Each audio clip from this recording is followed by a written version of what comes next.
ಎಲ್ರಿಗೂ ನಮಸ್ಕಾರ.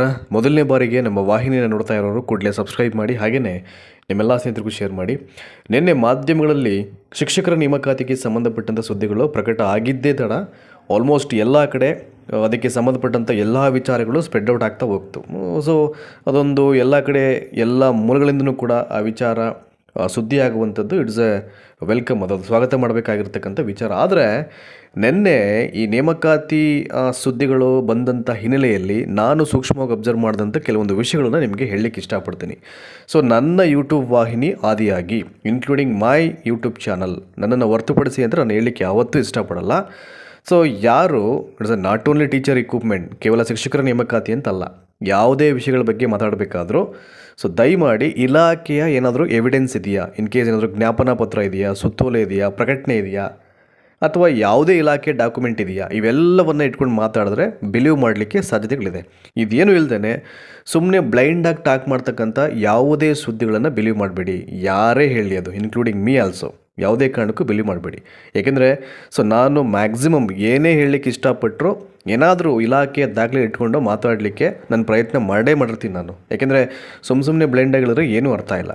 ಸೊ ಈಗ ಏನು ಹೇಳಿದ್ದಾರೆ, ಈಗ ನೋಡಿ KPS ಶಾಲೆಗಳಿಗೆ ಈ 2500 ಈ IT ಟೀಚರ್ಸನ್ನು ಕೊಡಬೇಕು ಅಂತಕ್ಕಂಥ ಒಂದಷ್ಟು ವಿಷಯಗಳು ಬಂತು. ಅದರ ಬಗ್ಗೆ ನಿಮಗೆ ಮಾಹಿತಿ ಕೊಟ್ಟೆ. ಅದಾದ ನಂತರದಲ್ಲಿ 15,000 ರಿಕ್ರೂಟ್ಮೆಂಟ್ ಮಾಡಬೇಕು. ಸೊ ವಿತಿನ್ ವೀಕಲ್ಲಿ ನಾವು ಕಾಲ್ಫರ್ ಮಾಡ್ತೀವಿ ಆ್ಯಂಡ್ 100 ಡೇಸಲ್ಲಿ ಎಲ್ಲ ಪ್ರಕ್ರಿಯೆಯನ್ನು ಪೂರ್ಣಗೊಳಿಸ್ತೀವಿ ಅಂತ ಹೇಳಿದರು. ಅದನ್ನು ಕೂಡ ಅಲ್ಲಿ ಏನು ಬಂತು ಸುದ್ದಿಗಳು ಅದನ್ನು ಹೇಳಿದೆ.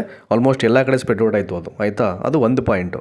ಅಟ್ ದ ಸೇಮ್ ಟೈಮ್ ಏನಾಯಿತು ಇಲ್ಲಿ, ಯಾಕೆಂದರೆ ಅಲ್ಲೂ ಕೂಡ ಕ್ಲಿಯರ್ ಕಟಾಗಿ ಹೇಳಿದರೆ ಅವರು, ಅದರಲ್ಲಿ 15,000 PSTR ಹುದ್ದೆಗಳು, HSTR ಹುದ್ದೆಗಳು ಮತ್ತು GPT ಹುದ್ದೆಗಳು ಅಂತ ಇದೆ ಅಲ್ಲಿ, ಅಲ್ವಾ? ಈಗ ಇಷ್ಟೆಲ್ಲ ಆದ ನಂತರದಲ್ಲಿ ಎಗೇನ್ ಮತ್ತೆ PSTR ಹುದ್ದೆಗಳು ಕಾಲ್ಫರ್ ಮಾಡಲ್ಲ, PSTR ಕರೆಯಲ್ಲ, ಅದು ಆಗಲ್ಲ ಅದು. ಸೊ ಇಲ್ಲಿ ಏನಾಗುತ್ತೆ, ನಮಗೆ ಹಿಂಗೆಲ್ಲ ಹೇಳಬೇಕಾದಂಥ ಸಂದರ್ಭಗಳಲ್ಲಿ ಏನು ದಾಖಲೆ ಇದೆ? ಈಗ ನಾನು ಹೇಳಬೇಕಾದ್ರೂ ನನ್ನ ಹತ್ರ ಏನು ದಾಖಲೆ ಇದೆ? The document what I have, ಅದ್ರ ಬಗ್ಗೆ ಮಾತಾಡಬೇಕಾದ್ರೆ ಅದು ಇಲ್ಲಿ ಪ್ರಶ್ನೆ ಆಗುವಂಥದ್ದು. ಆ ಥರ ಏನೂ ಇಲ್ಲದೆ ಇಲ್ಲ PSTR ಹುದ್ದೆಗಳನ್ನು ನಾವು 15,000 ಕಾಲ್ಫರ್ ಮಾಡಲ್ಲ ಅಂತ ಕನ್ಸರ್ನ್ ಡಿಪಾರ್ಟ್ಮೆಂಟ್ ಅವರು ಸೆಕ್ರೆಟರಿಯೇಟ್ ಹೇಳಬೇಕು, ಇಲ್ಲ ಕನ್ಸರ್ನ್ ಡಿಪಾರ್ಟ್ಮೆಂಟಲ್ಲಿ ಯಾವುದಾದ್ರು ಅಧಿಕಾರಿಯಿಂದ ಮಾಹಿತಿ ಬರಬೇಕು, ಅಥವಾ ಸಂಬಂಧಪಟ್ಟ ಇಲಾಖೆಯಿಂದ ಏನಾದರೂ ರಿಟರ್ನ್ ಡಾಕ್ಯುಮೆಂಟ್ ಬರಬೇಕು. ಇದು ಯಾವುದೂ ಅಲ್ಲದೇ ಇದ್ದಾಗ ಯಾವುದೇ ಸುದ್ದಿಗಳನ್ನು ಸೊ ಇದೇ ಪೋಸ್ಟ್ ಖಾಲಿ ಆಗುತ್ತೆ ಅಥವಾ ಇದೇ ಪೋಸ್ಟ್ ಖಾಲಿ ಆಗಲ್ಲ ಅಂತ ಬಿಲೀವ್ ಮಾಡಲಿಕ್ಕೆ ಹೋಗ್ಬಾರ್ದು. ಸೊ ನಿನ್ನೆ ಬಂದಂಥ ಸುದ್ದಿಯಲ್ಲಿ 15,000 ಆಫ್ ಟೀಚರ್ ರಿಕ್ರೂಟ್ಮೆಂಟಲ್ಲಿ ಈ 3 ವಿಭಾಗದ ಹುದ್ದೆಗಳು ಕಾಲ್ಫರ್ ಆಗುತ್ತೆ ಅಂತ ಅಲ್ಲಿ ವಿಚಾರ ಬಂದಿರುವಂಥದ್ದು. ಅದರಲ್ಲಿ PSTR ಇದೆ, HSTR ಇದೆ, GPSTR ಇದೆ ಅಂತ. ಹಾಗಾಗಿ ನಾವು ಆ 3 ವಿಭಾಗದ ಹುದ್ದೆಗಳಲ್ಲಿ HSTR ಮಾತ್ರ ಆಗುತ್ತೆ, PSTR ಆಗಲ್ಲ, GPSTR ಒಂದಷ್ಟು ಆಗುತ್ತೆ, ಹಿಂಗೆಲ್ಲ ಹೇಳೋದು ಇಲ್ಲಿ ತಪ್ಪಾಗ್ಬಿಡುತ್ತೆ. ಸೊ ನಾನು ಹೇಳೋದು ಇಷ್ಟೇ, ಯಾರೂ ಕೂಡ ಪ್ಯಾನಿಕ್ ಆಗಬೇಡಿ. ದಯಮಾಡಿ ಟೀಚರ್ ಆಗಬೇಕು ಅಂತಕ್ಕಂಥ ಒಂದು ಗೋಲ್ ಸೆಟ್ ಮಾಡಿರ್ತಕ್ಕಂಥ ಎಲ್ಲ ಅಭ್ಯರ್ಥಿಗಳು, ರಾಜ್ಯದ ಎಲ್ಲ ಅಭ್ಯರ್ಥಿಗಳಿಗೂ ನನ್ನ ರಿಕ್ವೆಸ್ಟ್ ಇಷ್ಟೇ. ಈಗ ನೀವು ಒಂದು ಒಳ್ಳೆ ಟೈಮ್ ಟೇಬಲ್ ಹೋಗ್ಕೊಂಡು ಓದ್ತಾ ಇದ್ದರೆ ದಯಮಾಡಿ ಓದ್ತಾ ಇರಿ, ತಲೆ ಕೆಡಿಸ್ಕೋಬೇಡಿ. ನೋಡಿ, ಏಕೆಂದರೆ ಈಗ ಯೂಟ್ಯೂಬ್ ವಾಹಿನಿ ಇರೋದ್ರಿಂದನೇ ನಿಮಗೆ ಗೊತ್ತಿಲ್ಲದೆ ಇರತಕ್ಕಂಥ ಎಷ್ಟೋ ವಿಷಯಗಳು ಗೊತ್ತಾಗಲಿಕ್ಕೆ ಸಾಧ್ಯ ಇದೆ ಇವತ್ತಿಗೂ. ಏಕೆಂದರೆ ಈಗ ನಾನೊಬ್ಬ ಯೂಟ್ಯೂಬರ್ ಆಗಿ ಒಂದಷ್ಟು ಮಾಹಿತಿಯನ್ನು ಕೊಡ್ತಿದ್ದೀನಿ ಅಂತಂದರೆ ನಾನು ಯೂಟ್ಯೂಬಿಂದನೇ ಎಲ್ಲವನ್ನೇ ಕಲ್ತಿದ್ದು. ಒಂದು ಎಡಿಟಿಂಗ್ ಮಾಡೋದಾಗಿರ್ಬೋದು, ಅಲೈನ್ಮೆಂಟ್ ಮಾಡೋದಾಗಿರ್ಬೋದು, ಸೊ ಇಲಾಖೆ ದಾಖಲೆಗಳನ್ನು ಕಲೆಕ್ಟ್ ಮಾಡಿ ನಿಮಗೆ ಮಾಹಿತಿ ಅಂದರೆ ನರೇಷನ್ ಅಂದರೆ ಆ ವಿಷಯಗಳನ್ನು ಹೇಗೆ ಅರ್ಥ ಮಾಡಲಿಕ್ಕೆ ಸಾಧ್ಯ, ಅದ್ರ ಬಗ್ಗೆ ಎಲ್ಲ ಹೋಮ್ವರ್ಕ್ ಮಾಡಿ ಒಂದು ಸಲ ನಾವೆಲ್ಲ ಓದ್ಕೊಂಡು ಇದೆಲ್ಲನೂ ಸಾಧ್ಯ ಆಗೋದು ಯೂಟ್ಯೂಬದು, ಆಯಿತಾ? ಹಾಗಾಗಿ ಸೊ ಮ್ಯಾಕ್ಸಿಮಮ್ ಸಾಧ್ಯವಾದಷ್ಟು ಜೆನ್ಯೂನ್ ಆಗಿ ಸರಿಯಾದ ರೀತಿಯಲ್ಲಿ ಆಸ್ಪಿರೆಂಟ್ಸ್ಗೆ ಅರ್ಥ ಮಾಡ್ತಕ್ಕಂಥ ರೀತಿಯಲ್ಲಿ ಹೇಳೋ ಪ್ರಯತ್ನಗಳು ಆಗಬೇಕು. ಸೊ ಆ ಥರದ ಯೂಟ್ಯೂಬ್ ವಾಹಿನಿಯನ್ನು ದಯಮಾಡಿ ಫಾಲೋ ಮಾಡಿ. ಯಾವುದಕ್ಕೂ ಪ್ಯಾನಿಕ್ ಆಗಬಾರ್ದು. ಇಲಾಖೆಯ ದಾಖಲೆಗಳಿದ್ದರೆ ಬಿಲೀವ್ ಮಾಡಲಿಕ್ಕೆ ಸಾಧ್ಯ ಆಗುತ್ತೆ. So without any department evidence like ಜ್ಞಾಪನ ಆಗಿರ್ಬೋದು, ಯಾವುದೇ ಸರ್ಕ್ಯುಲರ್ಸ್ ಇಲ್ಲದೆ ಇದ್ದರೆ ನೀವು ಬಿಲೀವ್ ಮಾಡಲಿಕ್ಕೆ ಸಾಧ್ಯ ಇಲ್ಲ, ಆಯಿತಾ? ಹಾಗಾಗಿ ಸೊ ಇಲ್ಲಿ ಏನಾಗ್ತಿದೆ ಅಂತಂದರೆ 100 ದಿನಗಳಲ್ಲಿ ಪ್ರಕ್ರಿಯೆ ಮಾಡ್ತೀವಿ ಅಂತಂದರೆ, ಸೊ ನೆನೆನೂ ಹೇಳಿದೆ, ತುಂಬ ಜನ ಕನ್ಫ್ಯೂಸ್ ಆಗಿಬಿಟ್ಟಿದ್ರು ಅಲ್ಲಿ. ಇಡೀ ನೇಮಕಾತಿ ಪ್ರಕ್ರಿಯೆ 100 ದಿನ ಮುಗಿಸ್ಬಿಡ್ತಾರೆ ಸರ್, ಹಂಗಲ್ಲ ಅದು. ಈ ಪರೀಕ್ಷಾ ಸಿದ್ಧತೆಗಳು ಅಂದರೆ ನಿಮಗೆ ಎಕ್ಸಾಮ್ ಕಾಲ್ಫರ್ ಆಯ್ತು ನೋಡಿ, ಅಲ್ಲಿವರೆಗೂ ಟಿಲ್ ರಿಸಲ್ಟ್ ಬರೋ ತನಕ ಅದುವರೆಗಿನ ಒಂದು ಪ್ರಕ್ರಿಯೆ ಏನಿರುತ್ತೆ, ಅಲ್ಲಿಯ ಪ್ರಕ್ರಿಯೆಗಳನ್ನು ಮುಗಿಸ್ಲಿಕ್ಕೆ ನಾವು 100 ಡೇಸ್ ಬೇಕಾಗಿರುತ್ತೆ ಅಂತ ಹೇಳಿದ್ರು. ಅದು ಕೂಡ ಒಂದು ಅಚೀವ್ಮೆಂಟ್ ಆಗಿಬಿಡುತ್ತೆ. 100 ದಿನದಲ್ಲಿ ಎಕ್ಸಾಮ್ ಕಾಲ್ಫರ್ ಮಾಡಿ ಬೇಗ ರಿಸಲ್ಟ್ ಕೊಡೋದು ಒಂದು ಸರ್ವೇಗದಲ್ಲಿ ಮಾಡಬೇಕು ಅಂತಕ್ಕಂಥದ್ದು ಒಂದು ಒಳ್ಳೆ ಕಾನ್ಸೆಪ್ಟ್ ಅದು. ಯಾಕೆಂದರೆ ಈಗ ಸಾಕಷ್ಟು ವರ್ಷಗಳು ಕಾಲಕ್ಕಾಗದೇ ಡಿಲೇ ಆಗ್ತಿರ್ತಕ್ಕಂಥ ಹಿನ್ನೆಲೆಯಲ್ಲಿ ಇವೆಲ್ಲವನ್ನು ಬೇಗ ಮಾಡಬೇಕು ಅಂತಕ್ಕಂಥದ್ದು ಒಂದು ಒಳ್ಳೆಯ ಉದ್ದೇಶ ಅದು. ಆಮೇಲೆ ಆಸ್ಪಿರೆಂಟ್ಸು ಏನು ಸರ್ ಎಕ್ಸಾಮ್ ನೋಟಿಫಿಕೇಷನ್ ಆದಾಗ ಟೈಮೇ ಕೊಡಲಿಲ್ಲ ಅವರು, ಬೇಗ ಎಕ್ಸಾಮ್ ಕರೆದುಬಿಟ್ರು ಅಂತ ಯಾರೂ ಕೂಡ ಕ್ವಶನ್ ಮಾಡೋಂಗಿಲ್ಲ. ಎಕ್ಸಾಮ್ ನೋಟಿಫಿಕೇಷನ್ ಆಗುತ್ತಲ್ಲ ನೋಡಿ, ಅಲ್ಲಿವರೆಗೂ ನಿಮಗೆ ಟೈಮ್ ಇರುತ್ತೆ, ಅಲ್ವಾ. ಟೀಚರ್ ರಿಕ್ರೂಟ್ಮೆಂಟ್ ಎಕ್ಸಾಮಿನೇಷನ್ಗೆ ಓದಲಿಕ್ಕೆ ಅಲ್ಲಿವರೆಗೂ ನಿಮಗೆ ಸಮಯ ಇರುತ್ತೆ. ಅದರಿಂದ ಆಚೆಗೆ ಯಾರೂ ಇಲ್ಲಿ ಟೈಮನ್ನು ಬಯಸಬಾರ್ದು ಅಥವಾ ನಿರೀಕ್ಷೆ ಮಾಡಲಿಕ್ಕೆ ಹೋಗಬಾರ್ದು, ಆಯಿತಾ. ಹಾಗಾಗಿ ನೀವೇನು ಓದ್ತಾ ಇದ್ರೋ ದಯಮಾಡಿ ಕಂಟಿನ್ಯೂ ಮಾಡಿ.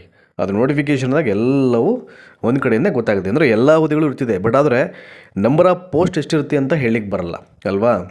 ಸೊ ಹಾಗೆ, ಏಕೆಂದರೆ ಮಾಹಿತಿ ಏನು ಬಿತ್ತರಾಗುತ್ತೆ ಅದನ್ನು ಹೇಳಬೇಕು. ಸೊ ಮಾಹಿತಿಯಲ್ಲಿ ಬಿತ್ತರಾದಾಗಲಿ ಒಂದಷ್ಟು ವಿಷಯಗಳಿರ್ತದೆ, ಅದನ್ನು ಬಿಟ್ಟು ಬೇರೆ ವಿಷಯಗಳನ್ನ ಅಡಾಪ್ಟ್ ಮಾಡ್ಲಿಕ್ಕೆ ಹೋಗ್ಬಾರ್ದು ನಾವು. ಅಲ್ಲೇ ಪ್ಯಾನಿಕ್ ಆಗಿಬಿಡ್ದು ಆಸ್ಪಿರೆಂಟ್ಸು. ಸೊ ಆ ಥರದ ಸುದ್ದಿಗಳನ್ನು ಯಾರೂ ಕೂಡ ದಯಮಾಡಿ ಬಿಲೀವ್ ಮಾಡಲಿಕ್ಕೆ ಹೋಗಬೇಡಿ. ಅರ್ಥ ಆಗ್ತೀರಿ ನಿಮಗೆ. ಸೊ ಇಲ್ಲಿ 1 ವಾರ ಅಂತ ಹೇಳಿದ್ದಾರೆ. ಸೊ ನಿಮ್ಮ ಪ್ರಾಕ್ಟಿಕಲಾಗಿ ಯೋಚನೆ ಮಾಡ್ಬಿಟ್ರೆ ನಿಮಗೆ ಗೊತ್ತಾಗ್ಬಿಡುತ್ತೆ. ಈಗ ಅವ್ರು ಏನು ಹೇಳಿದ್ದಾರೆ, ಸೊ ನಮಗೆ ಈಗ HSTRದೊಂದು CNR ರೂಲು ಪ್ರಿಪ್ರೇಷನ್ ಆಗಬೇಕು ಅಂತ ಹೇಳಿದ್ದಾರೆ. ಅರ್ಥ ಮಾಡ್ಕೊಳ್ಳಿ. ಇದನ್ನು ವಿತಿನ್ ವೀಕಲ್ಲಿ ಮಾಡಲಿಕ್ಕೆ ಸಾಧ್ಯ ಆಗುತ್ತೆ ಅಂತ ನೀವೇ ಯೋಚನೆ ಮಾಡ್ಬೋದು, ಆಯಿತಾ. ಮತ್ತು ಇನ್ನೊಂದೇನೀಗ IT ಟೀಚರ್ಸು 2,500 ಅಂದರೆ 1ನೇ ತರಗತಿಯಿಂದನೂ ಎಲ್ಲ ಮಕ್ಕಳಿಗೂ ಕಂಪ್ಯೂಟರ್ ಅವೇರ್ನೆಸ್ ಬರಲೇಬೇಕು ಅಂತಕ್ಕಂಥ ಒಂದು ಒಳ್ಳೆಯ ಪರ್ಪಸ್ ಇಟ್ಕೊಂಡು ಮಾಡ್ತಾಯಿದ್ದಾರೆ 2,500 ಪೋಸ್ಟನ್ನು. ಈಗ ಅದಕ್ಕೆ ನಾವು ಪ್ರತ್ಯೇಕವಾಗಿ CNR ರೂಲ್ ಮಾಡ್ತೀವಿ ಅಂತ ಹೇಳಿದ್ದಾರೆ, ಆಯಿತಾ. ಅದು ಕೂಡ 1 ವೀಕಲ್ಲಿ ಮಾಡಲಿಕ್ಕೆ ಸಾಧ್ಯ ಆಗುತ್ತಾ ಅಂದರೆ 1 ವಾರ ಅಂತಂದರೆ ಒಂದಷ್ಟು ದಿನಗಳು ಆ ಕಡೆ ಈ ಕಡೆ ಆಗ್ಬೋದು. ಯಾಕಂದರೆ ಎಕ್ಸಾಕ್ಟಾಗಿ 1 ವೀಕಲ್ಲಿ ಆಗುತ್ತೆ ಅಂತಲೂ ಸಮ್ಟೈಮ್ಸ್ ಅದನ್ನು ಐ ಥಿಂಕ್ ನಾವು ಬಿಲೀವ್ ಮಾಡಲಿಕ್ಕಾಗಲ್ಲ, ಆಯಿತಾ. ಹಿಂಗೆಲ್ಲ ಇರ್ತಿದೆ. ಹಾಗಾಗಿ ಸೊ ವಿತೌಟ್ ಈ CNR ರೂಲ್ ಬರದೇ ಅಫಿಷಿಯಲ್ ನೋಟಿಫಿಕೇಷನ್ ಮಾಡಲಿಕ್ಕೆ ಆಗಲ್ಲ. ಅದು ವಿಚಾರಗಳು ನಿಮಗೆಲ್ಲವೂ ಕೂಡ ಗೊತ್ತಿರಲಿ, ಆಯಿತಾ. ಹಾಗಾಗಿ ದಯಮಾಡಿ ಯಾವಾಗಲೂ ಆಶಾವಾದಿಗಳಾಗಿ ನಿರಾಶಾವಾದಿಗಳಾಗ್ಲಿಕ್ಕೆ ಹೋಗಬೇಡಿ. ನೀವೇನು ಓದ್ತಾ ಇದ್ರೋ ದಯಮಾಡಿ ಓದಿ, ಅದು ಖಂಡಿತವಾಗ್ಲೂ ಅದಕ್ಕೆ ಒಂದು ಫಲ ಸಿಕ್ಕೇ ಸಿಗುತ್ತೆ. ಯಾಕೆಂದರೆ ನಾವು ಪ್ಯಾನಿಕ್ ಆಗಬಾರ್ದು ಯಾವ್ಯಾವ ಸುದ್ದಿಗಳನ್ನು ಕೇಳಿಕೊಂಡು. ಈವನ್ ಆಲ್ಮೋಸ್ಟ್ ಎಲ್ಲವನ್ನ ನಾವು ನೋಡ್ತಾ ಇರ್ತೀವಿ, ಬಟ್ ಯಾರಿಗೂ ನೆಗೆಟಿವ್ ಕಮೆಂಟ್ ಆಗಲಿ ಮತ್ತೊಂದಾಗಲಿ ಅವೆಲ್ಲ ನನಗೆ ಇಷ್ಟ ಇಲ್ಲ. ಯಾಕೆಂದರೆ ನಾವು ಒಂದು ಒಳ್ಳೆ ಪ್ಲಾಟ್ಫಾರ್ಮ್ ಮುಖಾಂತರವಾಗಿ ಒಂದಷ್ಟು ಜನರಿಗೆ ಒಂದು ಒಳ್ಳೇದು ಮಾಡ್ತಾಯಿದ್ದೀವಿ ಅಂತಂದರೆ ನಮ್ಮೆಲ್ಲ ಯೋಚನೆಗಳು ನಮ್ಮೆಲ್ಲ ಚಿಂತನೆಗಳು ಕೂಡ ಸರಿಯಾಗಿರಬೇಕು. ಆವಾಗಲೇ ನಾವು ಮಾಡಿದಂಥ ಒಂದು ಪ್ಲಾಟ್ಫಾರ್ಮ್ಗೆ ಒಂದು ವ್ಯಾಲ್ಯೂ ಬರುತ್ತೆ ಅದು.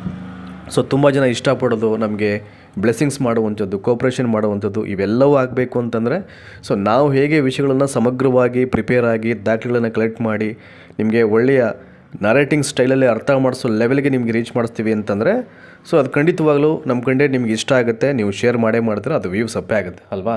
ಸೊ ಬೇರೆ ಬೇರೆ ತಂತ್ರಗಳನ್ನು ಬಳಸ್ಕೊಂಡು ವ್ಯೂಸ್ ಎಲ್ಲ ಅಪ್ ಮಾಡಲಿಕ್ಕೆ ಹೋಗ್ಬಾರ್ದು. ಯಾಕೆಂದರೆ ನಿಮಗೆಲ್ಲ ಗೊತ್ತಿದೆ ಆಲ್ಮೋಸ್ಟ್ ನಾನು ಬರೀ ಟೀಚರ್ ರಿಕ್ರೂಟ್ಮೆಂಟ್ ಬಗ್ಗೆ ಅಂತಲ್ಲ, ನಾನು ಇನ್ನೂ ಬೇರೆ ಬೇರೆ ವಿಷಯಗಳನ್ನು ನನ್ನ ವಾಹಿನಿಯಿಂದ ನಿಮಗೆ ಮಾಹಿತಿ ಕೊಡ್ತಾ ಇರ್ತೀನಿ. ಅವೆಲ್ಲ ಕೇವಲ 200, 300, 500 ವ್ಯೂಸ್ ಹೋಗಿರುತ್ತೆ, ನಾವು ತಲೆಗೆಡಿಸ್ಕೊಳ್ಳೋಕೆ ಹೋಗಲ್ಲ, ಆಯಿತಾ.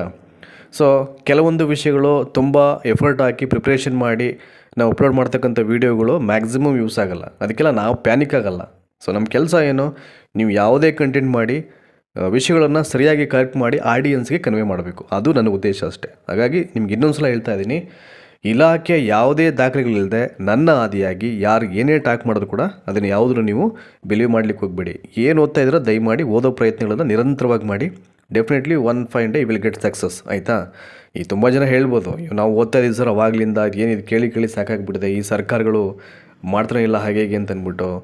ಏನೂ ಮಾಡಲಿಕ್ಕಾಗಲ್ಲ. ಸರ್ಕಾರದ ಅವ್ಯವಸ್ಥೆಗಳು ಏನಾಗ್ತಾ ಇದೆ, ಅಧಿಕಾರಕ್ಕೋಸ್ಕರ ಏನೆಲ್ಲ ಬೆಳವಣಿಗೆ ಆಗ್ತಾ ಇದೆ ಇವೆಲ್ಲ ನಿಮಗೆ ಗೊತ್ತಲ್ಲ ಅಲ್ವಾ. ಸೊ ಅವರು ಯಾವ ವಿಷಯಗಳ ಬಗ್ಗೆ ಚಿಂತನೆ ಮಾಡಬೇಕು ಫಸ್ಟು ಅದಕ್ಕೆ ಆದ್ಯತೆ ಕೊಡೋದು, ಅದು ಈಗ ಮುನ್ನೆಲೆಗೆ ಬರ್ತಕ್ಕಂಥ ವಿಚಾರಗಳು ಹಂಗಾಗ್ಬಿಡಿದೆ. ಬಟ್ ಏನೋ ಹೇಗೋ ಒಂದಷ್ಟು ಟೀಚರ್ ರಿಕ್ರೂಟ್ಮೆಂಟ್ ಸುದ್ದಿಗಳಿಗೆ ಬರ್ತಾ ಇದೆ, ಬೇಗ ಮಾಡಬೇಕು, ಪ್ರಕ್ರಿಯೆಗಳನ್ನು ಮುಗಿಸ್ಬೇಕು ಅಂತ ಅಂದ್ಬಿಟ್ಟು.